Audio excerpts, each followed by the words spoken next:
Selamat datang di video presentasi ujian akhir semester mata kuliah pemahaman peserta didik dan pembelajarannya PPG Prajabatan Gelombang 2 2022 Universitas Sanata Dharma.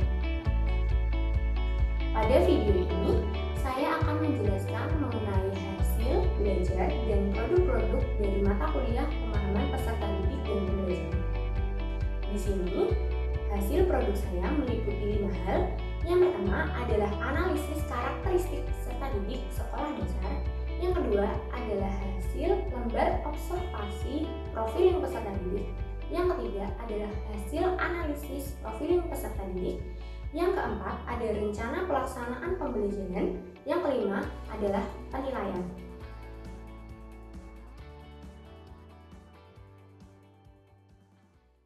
Produk pertama saya adalah hasil analisis karakteristik peserta didik sekolah dasar.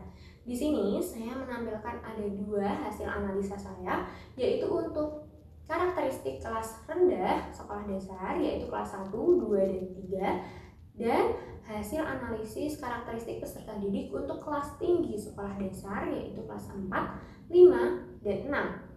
Pada hasil analisis ini, saya menyampaikan mengenai karakteristik perkembangan peserta didik khususnya yang di kelas tinggi dan di kelas rendah. Yang pertama, pada kelas rendah dapat disimpulkan bahwa siswa berada pada proses pembelajaran operasional konkret.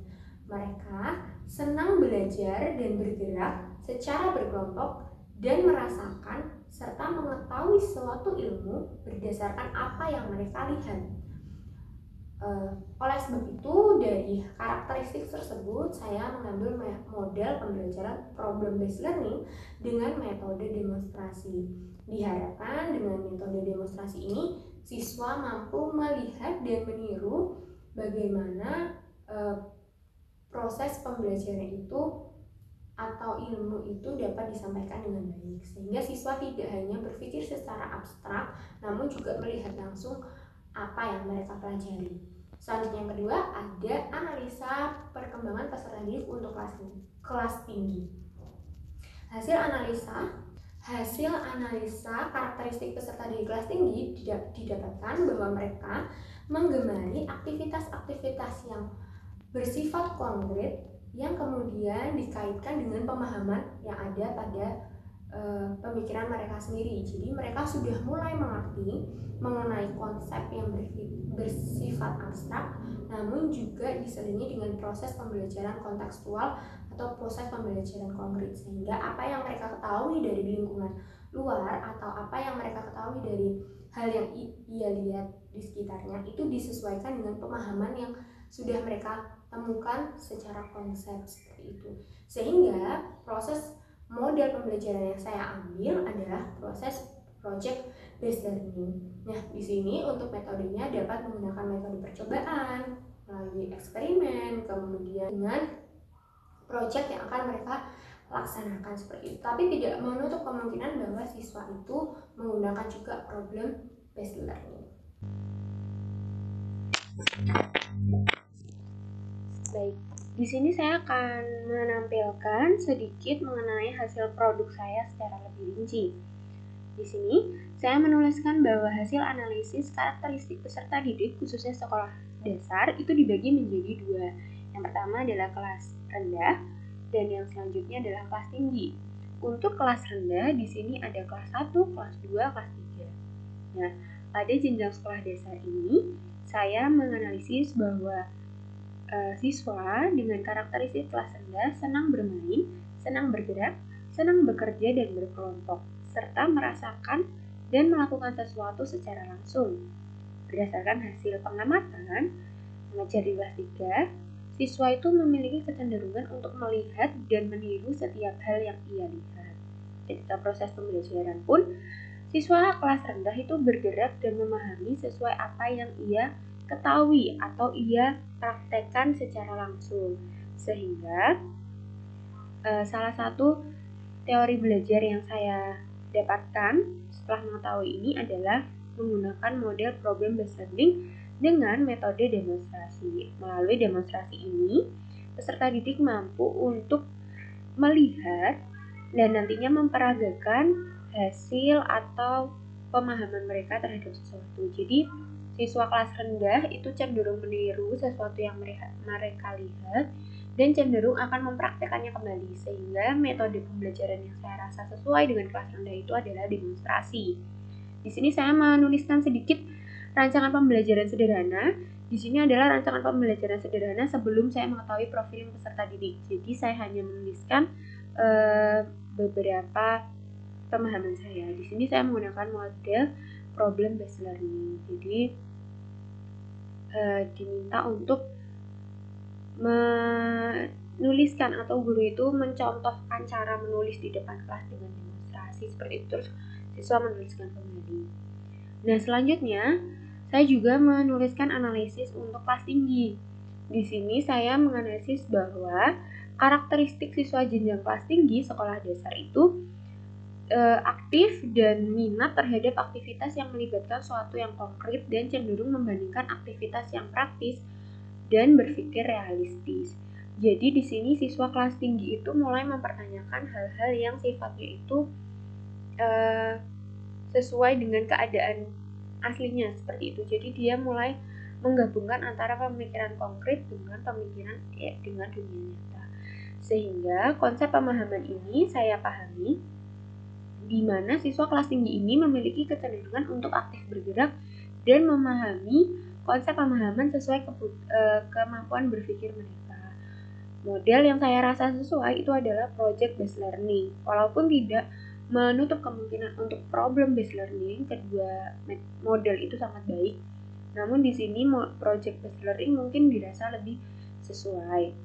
Nah, dengan cara menghasilkan atau menciptakan suatu produk atau proses pembelajaran di mana siswa tidak hanya menerima tapi juga menghasilkan sesuatu. Di sini saya juga menuliskan rancangan pembelajaran sederhana sebelum saya mengetahui profil peserta didik dengan model project based learning. Nah, itu tadi adalah produk pertama saya di mata kuliah pemahaman peserta didik pada topik pertama.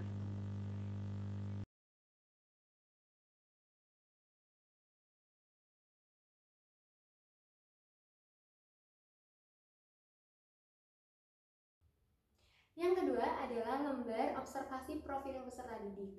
Nah, lembar observasi ini adalah lembar instrumen observasi yang nantinya akan saya gunakan pada profiling peserta didik pada produk selanjutnya. Dan di sini saya membuat sebatas lembar observasi atau instrumen observasi peserta didik khususnya yang akan saya terapkan pada kelas 5A SD Canisius Kadirejo. Di sini saya membuat kiranya 10 pedoman observasi. Yang pertama adalah pedoman observasi etnik, kultural, dan sosial. Yang kedua adalah lembar observasi minat belajar.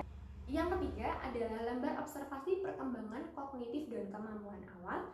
Yang keempat adalah pedoman observasi gaya belajar dan motivasi belajar. Yang kelima adalah lembar observasi perkembangan emosi dan sosial. Yang keenam adalah pedoman observasi moral. Yang ketujuh adalah pedoman observasi motorik. Yang kedelapan adalah pedoman observasi perkembangan fisiologis. Yang kesembilan adalah pedoman wawancara guru. Dan yang terakhir adalah angket peserta didik. Selanjutnya, di sini saya akan menjelaskan secara lebih rinci mengenai hasil produk saya yang kedua, yaitu mengenai pedoman observasi untuk penyesuaian profiling peserta didik. Di sini, sebelumnya saya membuat instrumen yang akan saya gunakan pada kegiatan wawancara atau observasi profiling peserta didik. Nah, di sini saya membuat yang pertama itu pedoman observasi etnik, kultur, status sosial. Di sini saya membuat nomor, nama, jenis kelamin, tempat tinggal, alamat, suku, nama orang tua, pekerjaan orang tua, cita-cita, dan keterangan khusus. Di sini untuk saya mengetahui bagaimana keadaan etnik, kultur, dan status sosial masing-masing peserta didik. Yang kedua, saya juga membuat pedoman observasi minat belajar. Nah, di sini saya menggunakan angket sederhana yang diberikan kepada peserta didik. Nah, di sini saya juga menuliskan tentang bentuk wawancara atau observasi wawancara yang saya gunakan untuk beberapa sampel peserta didik yang memiliki kemampuan kognitif tinggi, rendah, dan sedang. Seperti itu. Kemudian saya juga membuat pedoman observasi perkembangan kognitif dan kemampuan awal, dibagi menjadi lembar observasi kemampuan kognitif dalam kelas dan lembar observasi kemampuan kognitif individu. Jadi saya menganalisis secara dua, kognitif secara umumnya seperti apa siswa itu, dan lembar observasi kemampuan kognitif secara individunya seperti apa. Kemudian saya juga membuat pedoman observasi gaya belajar dan motivasi belajar, dibagi menjadi dua, yaitu observasi motivasi belajar. Di sini saya mengobservasi bagaimana interaksi dan motivasi belajar siswa dalam kelas dan membagikan angket gaya belajar kepada peserta didik saya. Jadi saya untuk gaya belajar ini saya berikan angket terlebih dahulu untuk siswa itu mengisinya sesuai dengan keadaan masing-masing. Lalu disesuaikan dengan bagaimana dia belajar dalam kelas. Selanjutnya, saya juga membuat lembar observasi perkembangan emosional dan sosial. Di sini menjadi dua, yaitu lembar observasi perkembangan emosi dan yang kedua adalah lembar observasi perkembangan sosial. Nah, ini kan saling berkaitan antara interaksi sosialnya dan emosionalnya dalam kelas itu seperti apa. Untuk siswa yang memiliki emosional yang kurang stabil dan memang membutuhkan perhatian khusus, nanti saya sambung dengan proses wawancara atau pendekatan kepada siswa yang memang membutuhkan penanganan khusus tersebut. Kemudian, saya juga membuat pedoman observasi moral. Di sini saya lakukan secara menyeluruh, tidak hanya di dalam kelas, namun juga ketika anak itu sedang melakukan istirahat atau pembelajaran di luar kelas, seperti olahraga, kemudian kegiatan ekstrakurikuler. Nah, saya juga mengamatinya melalui itu untuk mengetahui observasi moral. Kemudian, saya melakukan pedoman observasi motorik. Dan di sini saya melakukannya ketika proses pembelajaran olahraga untuk mengetahui bagaimana perkembangan motorik peserta didik. Ini secara umum seperti apa? Apakah memang ada peserta didik yang membutuhkan atau mengalami gangguan motorik atau kemampuan keterampilan seperti itu. Selanjutnya itu saya membuat tidak lupa perkembangan fisiologis. Nah, di sini saya bertujuan untuk mengetahui bagaimana aspek fisik peserta didik saya sebelum pembelajaran. Apakah memang ada peserta didik yang membutuhkan penanganan khusus atau penyakit khusus, atau memang membutuhkan bantuan kesehatan khusus atau alat bantu kesehatan khusus itu. Nah, di sini saya menuliskannya secara deskriptif. Kemudian, di sini saya melengkapi dengan membuat pedoman wawancara guru. Pedoman wawancara guru ini saya ajukan untuk guru wali kelas 5A SD Kanisius Kadirejo untuk memvalidasi atau mengklarifikasi apa hasil observasi saya dengan apa yang diketahui oleh guru tersebut, guru wali kelas tersebut. Selanjutnya yang terakhir ada angket peserta didik, yaitu tadi angket yang ada di atas kemudian saya gabungkan menjadi satu bagian di lembar angket peserta didik. Nah, hasil instrumen ini akhirnya nanti akan saya gunakan untuk mengetahui dan memahami bagaimana profiling peserta didik saya. Nah, memang produk instrumen ini sudah disempurnakan sebanyak 2 kali seperti itu, dan ini adalah produk final pedoman observasi saya.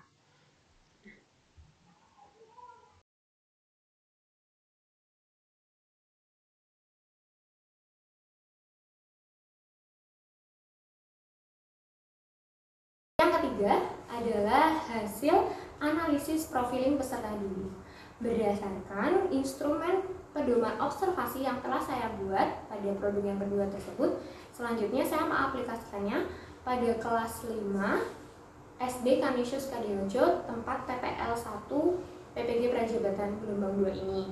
Di sini saya melakukan observasi untuk seluruh siswa dan dibantu oleh guru wali kelas di SD tersebut.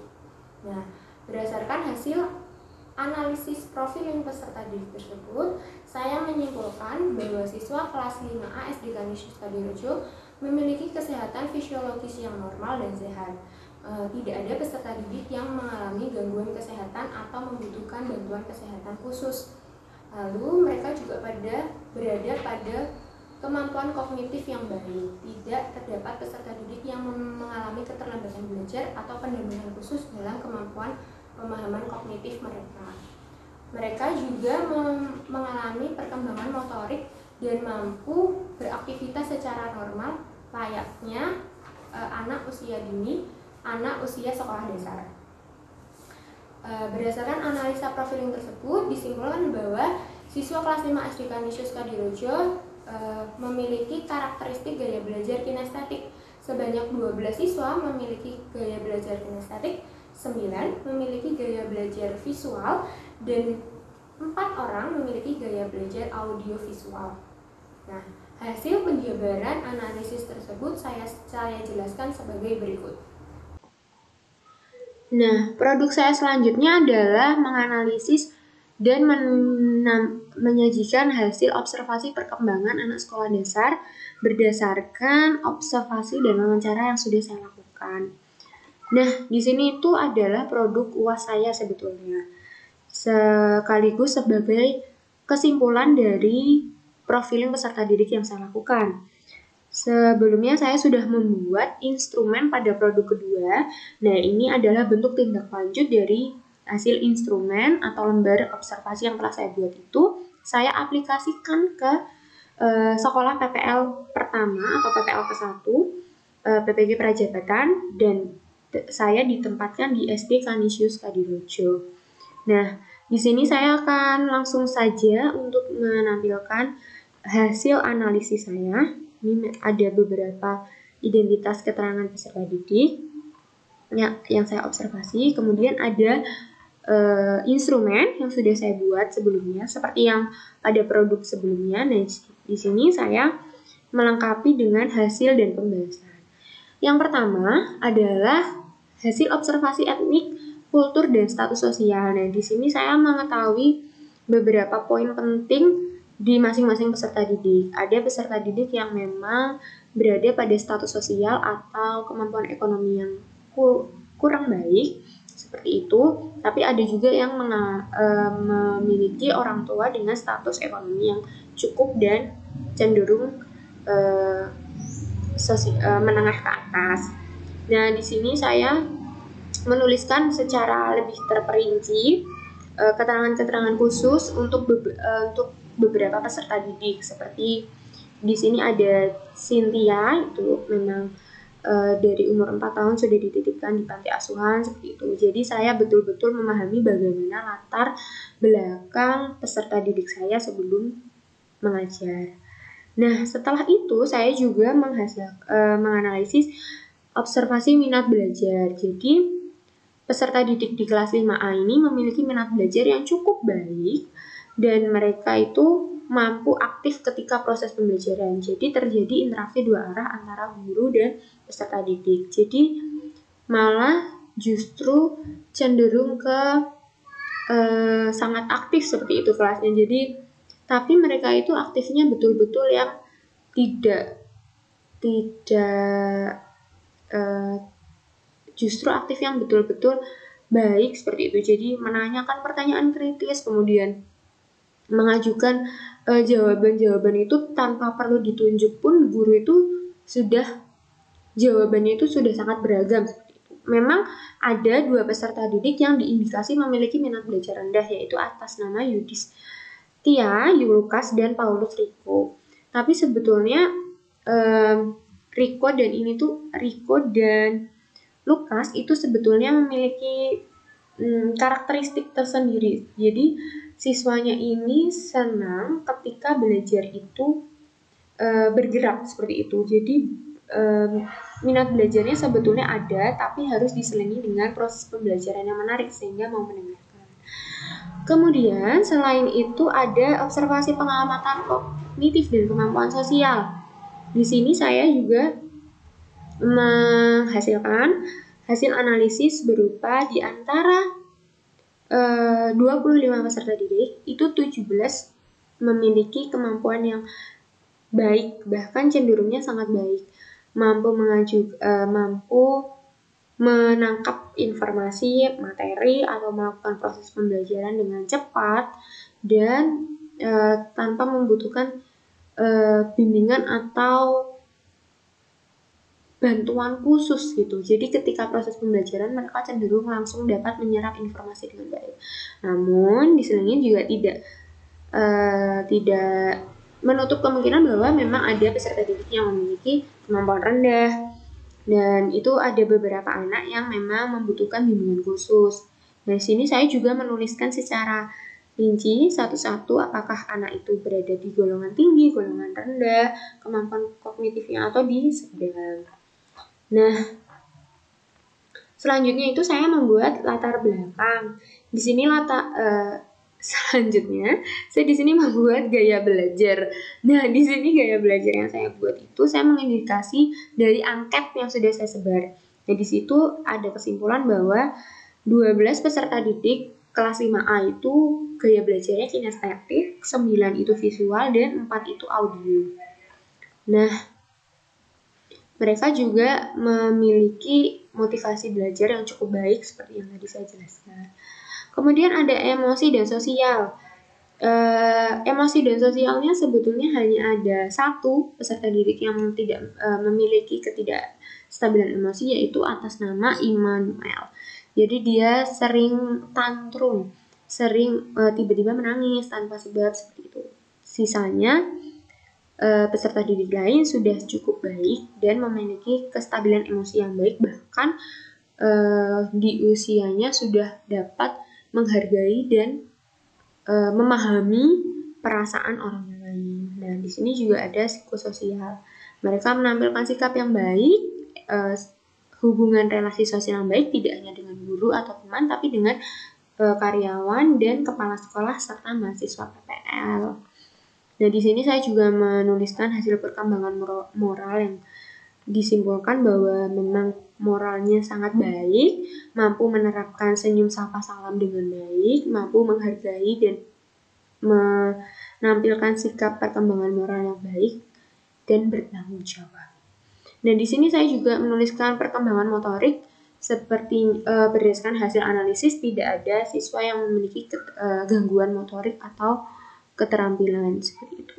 Fisiologisnya saya menuliskan bahwa memang hanya ada satu siswa yang memiliki bantuan khusus kesehatan, itu atas nama Immanuel, karena memiliki asma akut sehingga ketika pembelajaran olahraga atau pembelajaran yang membutuhkan aktivitas khusus itu harus sedikit memberikan perhatian lebih. Lalu ada gangguan penglihatan, hanya ada 2 yang menggunakan kacamata atas nama Sekar Aji dan Maria Evalia. Nah, di sini saya menuliskan lampiran-lampiran hasil pengamatan dan hasil wawancara serta angkat yang sudah saya buat. Jadi setelah saya membuat pedoman observasinya, produk yang ketiga adalah saya membuat analisis profiling peserta didik dan dapat disimpulkan bahwa peserta didik kelas 5A di SD Kanisius Kanidojo itu memiliki kecenderungan kognitif yang baik dan memiliki gaya belajar kinestetik. Jadi bergerak, siswanya itu aktif, senang mengikuti kegiatan-kegiatan yang modelnya itu bergerak dan tidak hanya secara kerja kelompok mengerjakan, tapi juga senang beraktivitas fisik seperti itu.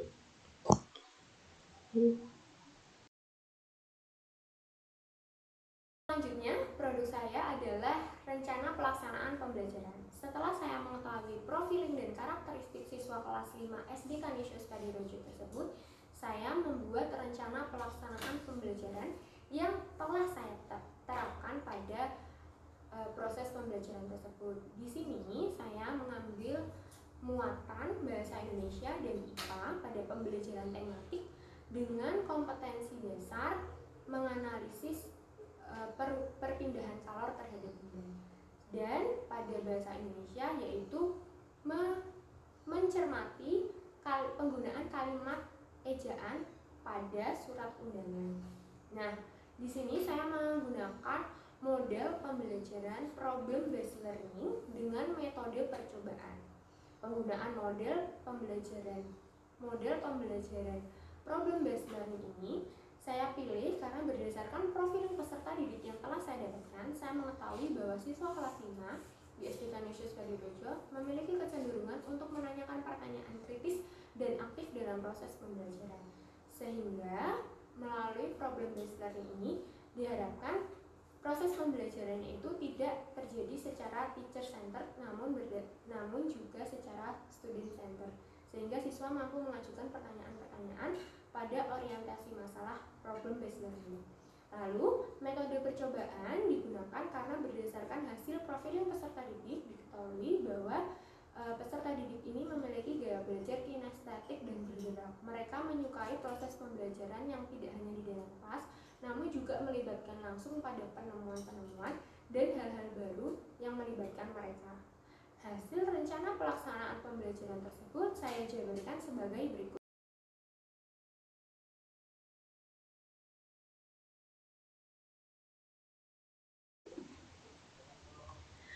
Selanjutnya ini ada produk saya yang keempat. Di sini setelah saya mengetahui profil yang peserta didik, saya merancang satu rancangan pelaksanaan pembelajaran. Nah, di sini saya mengambil tema peristiwa dalam kehidupan dan subtema peristiwa mengisi kemerdekaan. Nah, dengan muatan pembelajaran bahasa Indonesia dan IPA pada pembelajaran tematik. Di sini saya menuliskan indikator dan kompetensi dasar yang ingin dicapai dengan dua, yaitu kompetensi dasar mencermati penggunaan kalimat efektif dan ejaan pada surat undangan, dan kompetensi dasar membuat surat undangan. Nah, di sini saya menggunakan indikator mengkoreksi, menganalisis, serta menciptakan untuk bahasa Indonesia. Selain itu, saya juga membuat indikator untuk IPA dengan kompetensi dasar menganalisis pengaruh kalor dan perubahannya. Di sini saya membuat 5 indikator, yaitu menganalisis perubahan kalor gas mencair, gas kepadat, menyimpulkan, menyebutkan. Serta untuk kompetensi dasar melaporkan, saya di sini mengambil indikator menyajikan hasil percobaan secara lisan terhadap pengaruh kalor. Nah, ini untuk tujuan pembelajaran yang telah saya rancang.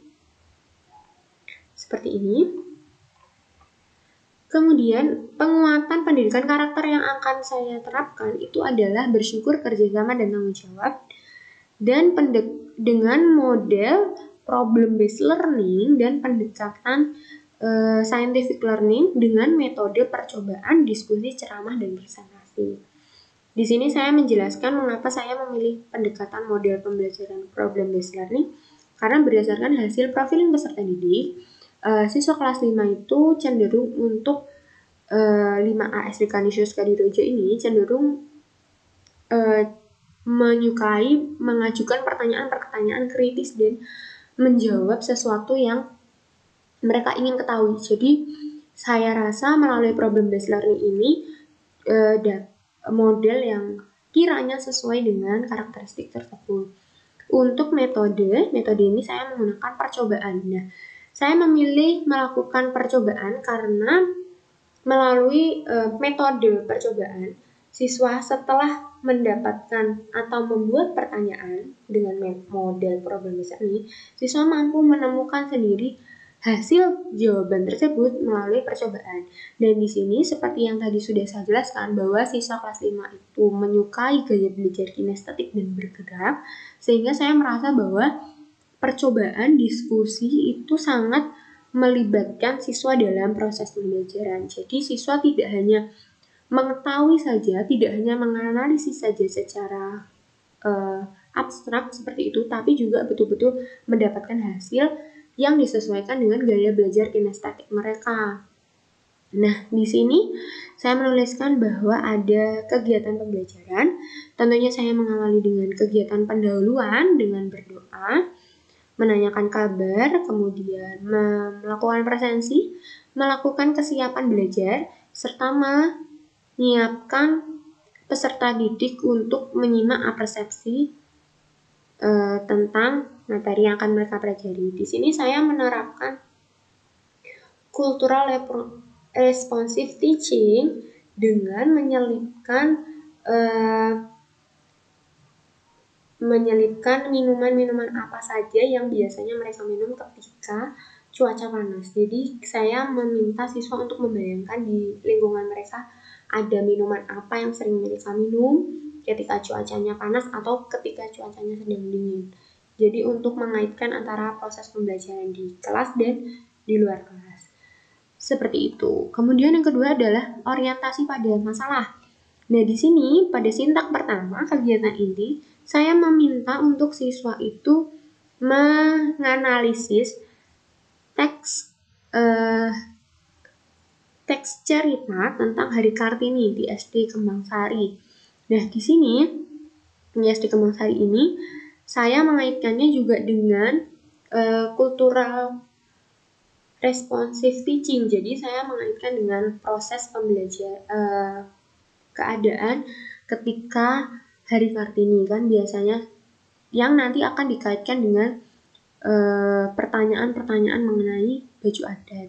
Nah, di sini saya akan menyajikan teks cerita seperti itu.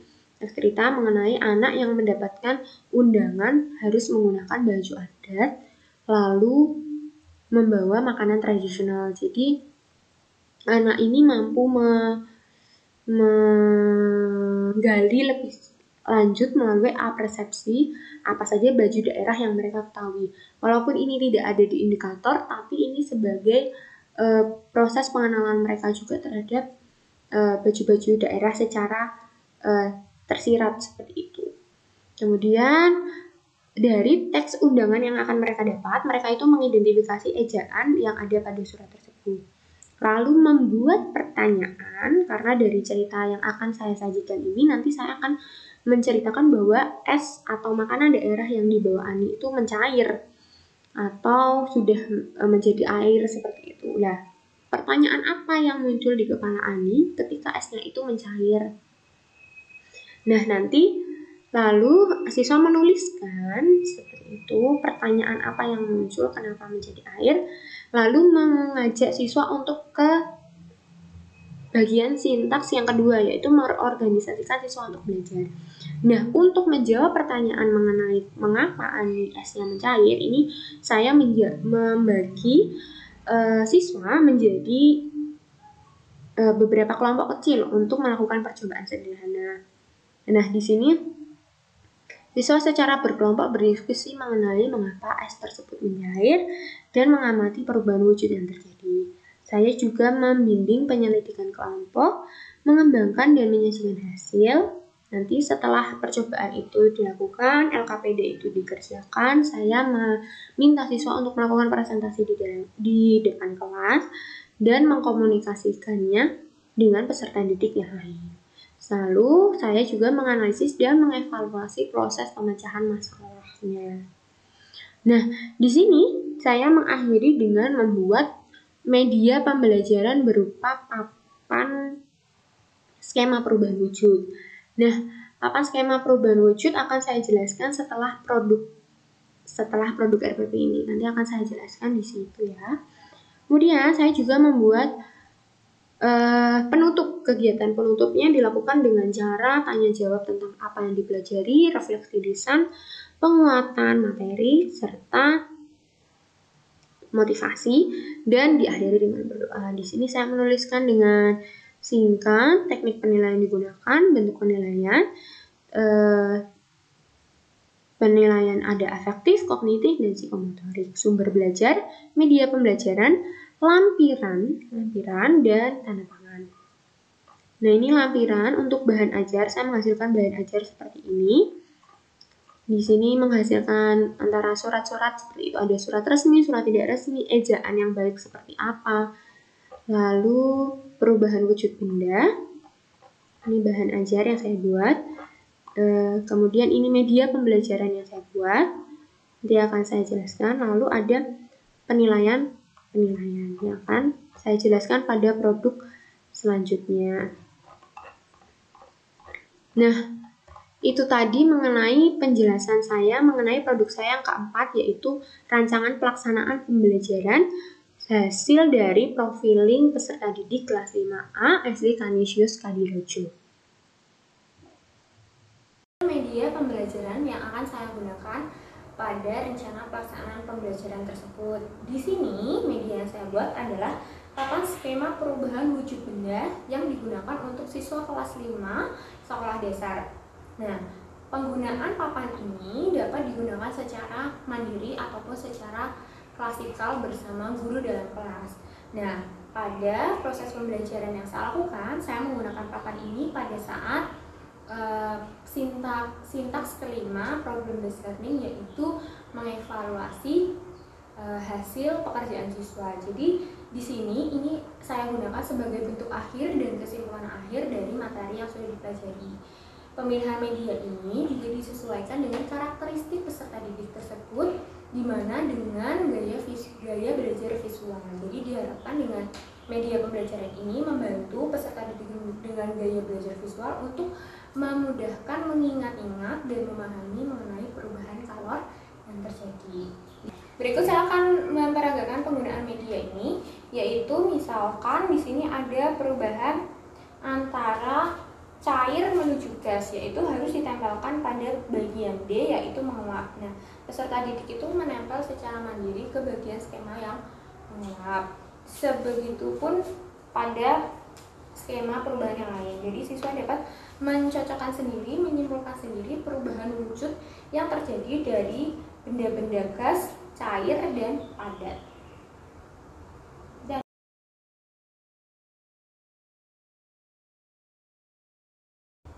yang kelima adalah penilaian. Pada produk penilaian ini disesuaikan dengan rencana pelaksanaan pembelajaran yang sudah saya buat pada produk keempat tersebut. Di sini penilaian saya sesuaikan dengan indikator pembelajaran dan tujuan pembelajaran yang sudah saya rancang pada rencana pelaksanaan pembelajaran tersebut. Penilaian yang saya buat meliputi 3 aspek, yaitu penilaian kognitif, penilaian psikomotorik, dan penilaian sikap atau afektif. Nah, melalui penilaian ini, saya sesuaikan dengan karakteristik dan kemampuan kognitif peserta didik kelas 5A SD Kanisius Kadirejo. Berikut penjelasan saya mengenai produk penilaian yang telah saya buat. Nah, selanjutnya yang terakhir adalah penilaian pembelajaran. Setelah saya membuat profil peserta didik, kemudian RPP, kemudian ada media, di sini yang terakhir saya membuat aspek penilaian hasil dari RPP tersebut. Di sini saya masih menuliskan kompetensi dasar yang sama dan indikator yang sama. Nah, di sini saya melakukan penilaian, yaitu penilaian afektif, meliputi kemampuan spiritual atau bersyukur, tanggung jawab, kerjasama. Nah, di sini saya membagikan dengan teknik non-tes seperti itu melalui kegiatan observasi. Di sini saya juga menuliskan rubrik penskorannya, ada perilaku bersyukur itu skornya 4 jika muncul semua, skornya 2 jika tidak muncul. Kemudian ada kerjasama juga. Selanjutnya ada penilaian kognitif. Di sini saya juga membuat penilaian untuk kognitif. Di sini saya membuat kisi-kisi instrumen penilaian aspek pengetahuan atau kognitif berdasarkan kompetensi dasar dan indikator yang disesuaikan dengan indikator pertama yang ada di atas ini, yang menganalisis seperti ini. Jadi saya sesuaikan antara indikator pembelajaran, kemudian indikator soalnya juga saya sesuaikan. Nah, bentuk teknik kognitif ini dibagi jadi 2, yaitu uraian dan ada penilaian pilihan ganda seperti itu. Yang pilihan ganda ada 10, yang uraian ada 2. Nah, di sini saya menyajikan kisi-kisinya dan instrumennya. Instrumennya seperti ini.